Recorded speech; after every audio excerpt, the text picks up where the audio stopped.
Hey, what is up, mortals? It is. Welcome to part 2 season 2 What Deku Had in Namu. I just wanted to greet you guys by just saying. Sit back and relax, you're in for a treat. So, we begin. The man formerly known as Stain kept a watchful on All Might's son, his sole purpose in life, assuring the health and future well-being of the boy. The man had seen the press conferences and laid witness to All Might's soul laid bare. His hero wanted him dead. And why wouldn't he? Not only was the man responsible for destroying a promising hero, he'd also destroyed what his hero no doubt spent years trying to protect. If these men hadn't offered him their assistance, he would have offered All Might his head. This was a second chance. But not without strings. The nameless man wasn't an unlettered novice. His barbarous life granted him the wisdom of the cold world he inhabited. The excitement on the plump face of that so-called doctor made his skin crawl with disgust. That wasn't a doctor. He was a fat nugget of a man who relished in the pain of others. This was evident by the way the man treated Izuku Midoriya. He would have slain the man if he didn't need him. The son of All Might floated in an ill mucus-colored translucent substance, unconscious with various tubes running into him. The sight of it caused a swell of lament and self-loathing to spawn his heart. The nameless man placed a hand on the tank, closing his eyes. When he opened them, they were filled with the fierce fanaticism that were usually behind the red pits. He grit his teeth and clenched his fist. He spoke. "As soon as you get your new arm, I'm taking you where you belong. You have my word," he promised the boy. All that he had left in life was this final mission. His soul couldn't rest unless he succeeded. The man prayed that when all was said and done, that this boy could be a hero once more. Heroes, true heroes who illuminated the world in the light of their hope, were rare, and now more than ever it needed more. The nameless man begged that Deku could one day be that hope for the next generation, like All Might was for his. Elsewhere, the good doctor was busy having a conversation with his master. The man's twisted mind birthed deprived machinations each second he thought of Deku. He'd never had the opportunity to enhance a user of OFA. It was a golden opportunity for him to test the quirk, perhaps reverse engineer it. All the doctor needed was the go-ahead from his master. "Well, old friend, what is his condition?" "His body is taking to the chemical solution well. He's stable enough to undergo the process. The only issue is that Stain character. He won't leave me to my work in peace." All for one chuckled at his friend's frustration. There wasn't much the doctor wasn't allowed to do.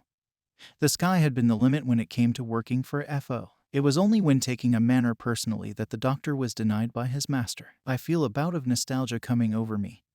My friend, do you remember when we first met? You were working on that monstrosity. What was its name?" AFO inquired, grinning like a madman. "Ah, you mean Starfish.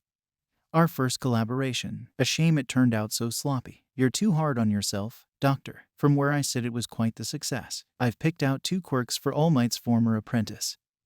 I want you to graft an arm from Starfish onto him. Oh, and do try to have him ready for Tamura's next attack." The doctor's pleased disposition left him. Starfish was the failed prototype to the later success that was Gigantomachia. This Namu possessed an advanced radial nervous system, eliminating the need for a centralized brain. It granted each part of the Namu's body its own independence.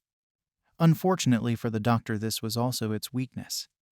The limbs infamously self-cannibalized each other, deconstructing and reconstructing itself. It was a never-ending cycle of self-destruction. "Please, master, I beg you to reconsider. Fortuity has given us the chance to craft something truly magnificent, with that boy's body still fresh with the ambers of OFA.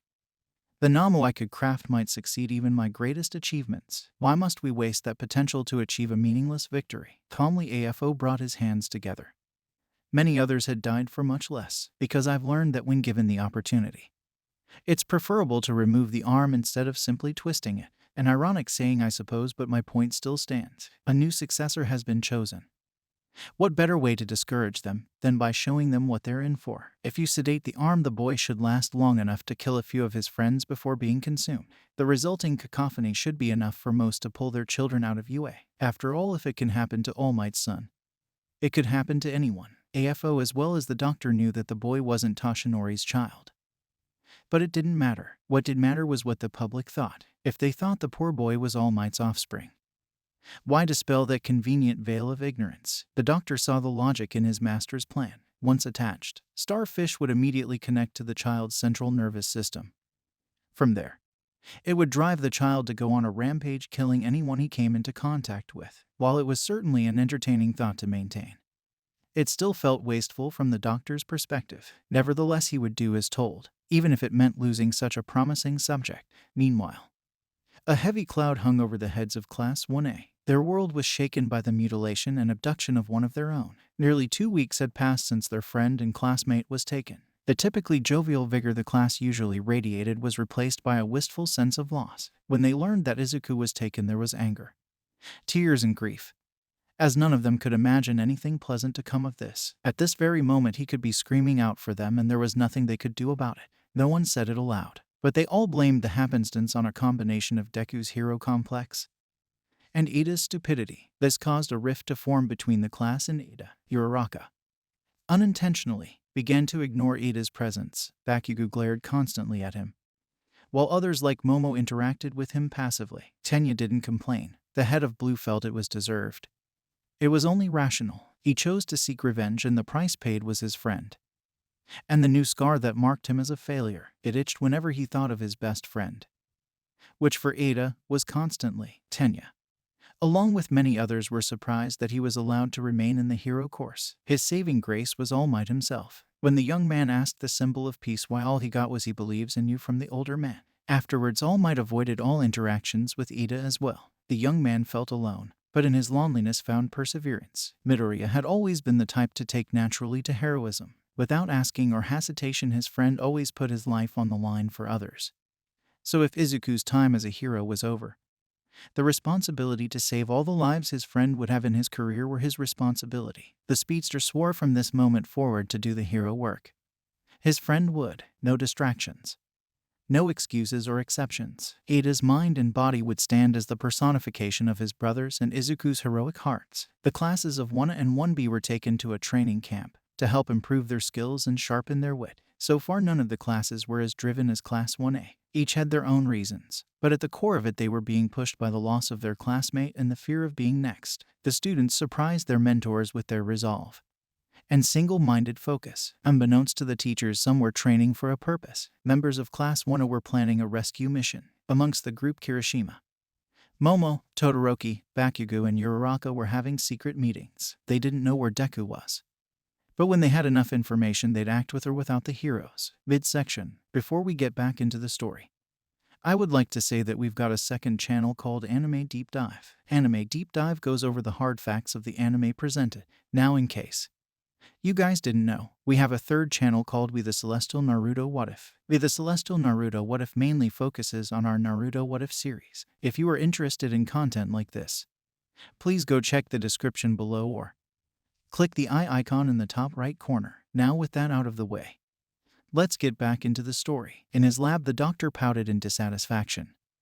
He was miserable. After the complex microsurgical procedure, he put the boy back into the tank. The jet black limb morphed to fit the size of the teen's body. 3 days wasn't enough for the teen to properly stabilize. Even if a piece of starfish weren't attached to the boy, he was sure the strain from the multiple operations and quirk transference would kill him. Sadly, the doctor rubbed the tank, falling into hysterics. "I had such high hopes for you. A pity this botched work is the best you'll get. It could have been so much more. But alas, Master desires to have you snuffed out. You will always be one of my children." As Peace said, he allowed Stain to re-enter the room. The killer rushed into the lab, studying the tank. He examined the floating form of a peacefully sleeping Izuku. The masked man had hundreds of questions, but one question crept to the top. How is he? He's stable. And his condition? Poor. He's unstable and will die if that arm isn't removed. The strain of the operation and quirk transfer took a heavy toll on him. He has at most 3 hours before he expires, but he will obey the first order he's given, the doctor announced with an air of sorrow. The sadistic man turned, looking away from his experiment, causing him to miss the newly transplanted arm clenching its fist. "What? You traitors! I knew I shouldn't have trusted you." The hero killer charged forward, sword in hand, posed to slice the doctor in two. As he did, a sludge-like substance gushed from his throat. "We kept our word. He has a more sustainable power under his control now than he did when he fought you. I'm only sorry we didn't have more time together." The man formerly known as Stain fought against the slime, gripped his katana and smashed open the glass. One of his hands took hold of Deku,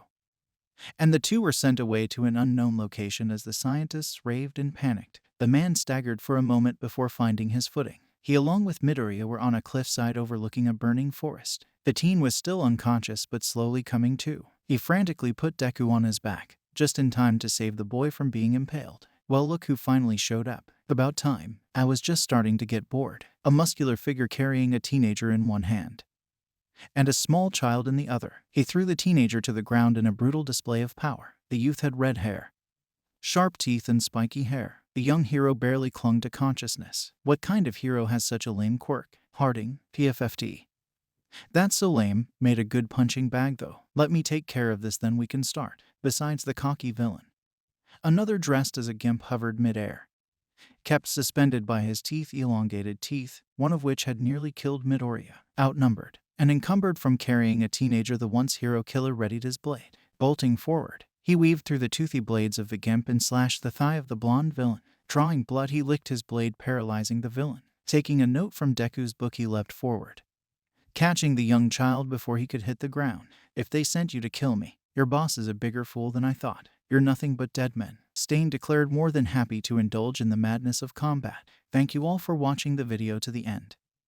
Now there are a few more things that I'd like to go over before the video ends. On behalf of We the Celestials, I'd like to thank the writer of this video and editors for this video. Their details will be in the description. If you're a voice actor, editor, or writer, or you're interested in becoming one of those, go to the Discord that is in the description of this video and hit up the head of one of those areas. We're always looking for members to join us. That's it from us for today's video. So thank you all for watching. And don't forget to hit that subscribe button if you're interested, and hit that like button if you liked the video. Until next time, peace out mortals. Have a fantastic day.